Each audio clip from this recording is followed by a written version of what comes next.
আসসালামু আলাইকুম গাইস। আমি পেঁয়াজটারে আগে ভাজি করে নিচ্ছি। পেঁয়াজটারে ভাজি করে নিচ্ছি আমি ভেড়ার গোশ রান্না করতে। এটা ভেড়ার গোশ।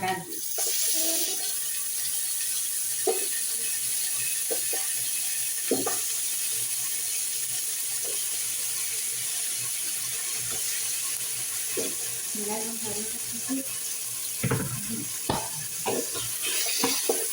একটু ভালো করে নাড়াচাড়া করে নিই। ভেড়ার গোশ পেঁয়াজ আগে ভাজি করে নিই হালকা। ভাজি করে নিয়ে নাড়াচাড়া করে এখানে রসুন আছে। রসুন আমি ছেঁচেছি, কাটা করে ইয়ে বেটে এখানে রসুন আমি ছেঁচে দিলাম।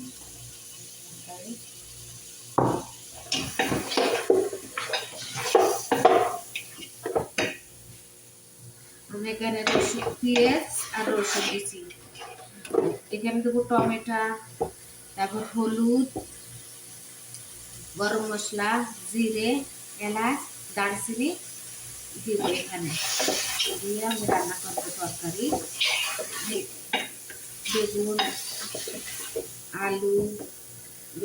আলু সব একবারে ভেজে ফেলে দেবো।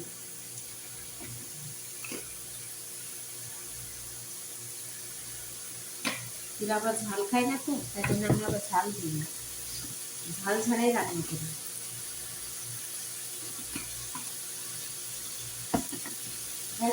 গরম মশলা, হলুদ, জিরে পরিমাণ মতন দিই।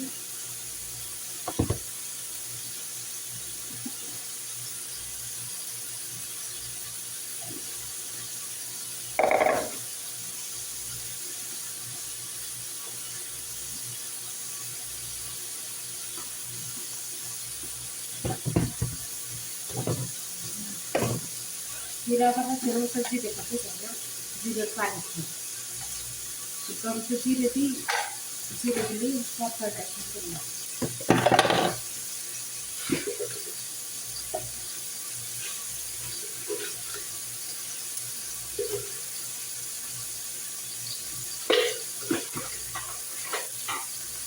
সব পরিমাণ মতন দিই, যে খায়।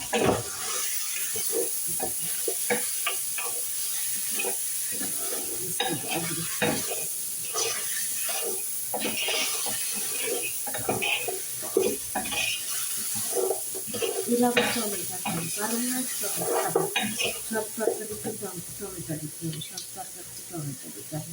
এর যে টমেটো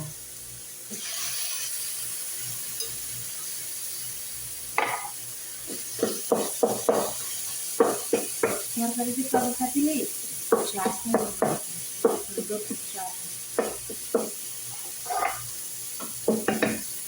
ভালো থাকবে। টমেটো চালছে।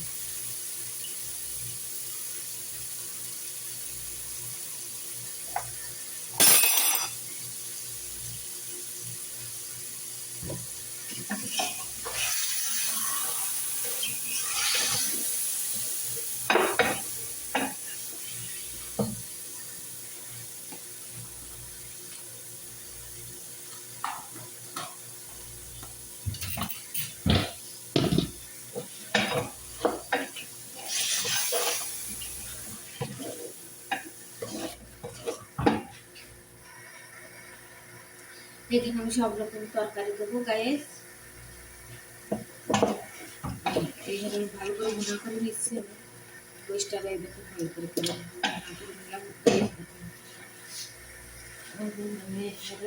এখানে আলু দেবো, আলু, বেগুন, হাত আলু।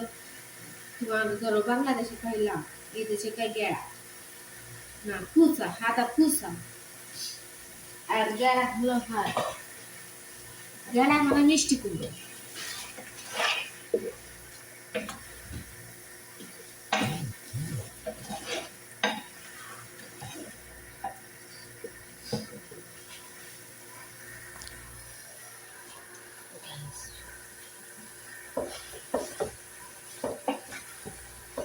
আর আমি জিনিস রান্না করিনি, গমের ভাত কোনোদিন গমের ভাত রান্না করিনি।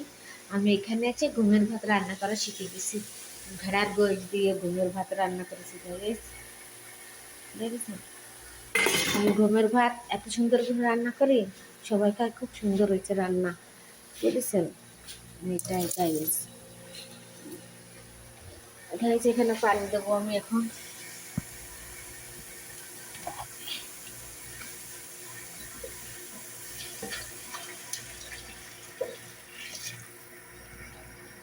একবারে পানি দিয়ে দিই, কিন্তু সমস্যা না হয়।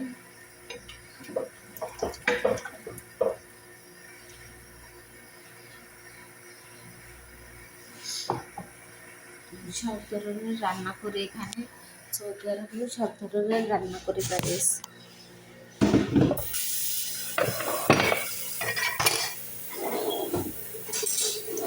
আমি এখন আলু, আমি এইভাবে করে আলু ছিল তাড়াতাড়ি করে আলু রান্না করব, আলু দিয়ে সব রকমের মশলা দিয়ে তার রান্না করবো।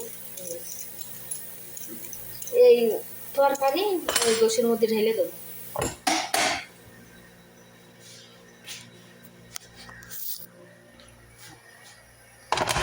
তরকারিটা গোশের ভিতরে ঢেলে দেবো গাইস।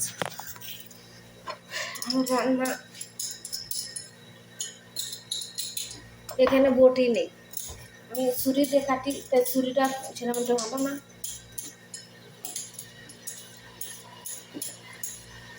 গাইস ভালো লাগলে শেয়ার করবেন। আমি সৌদির প্রবাসী, কিছু কথা বলবো পরে, এখন বলবো না।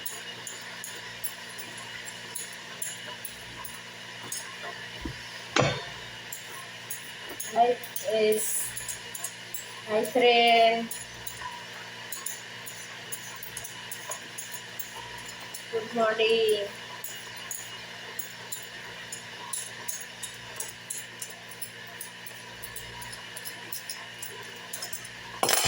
চুলা হয়ে গেল গাইস।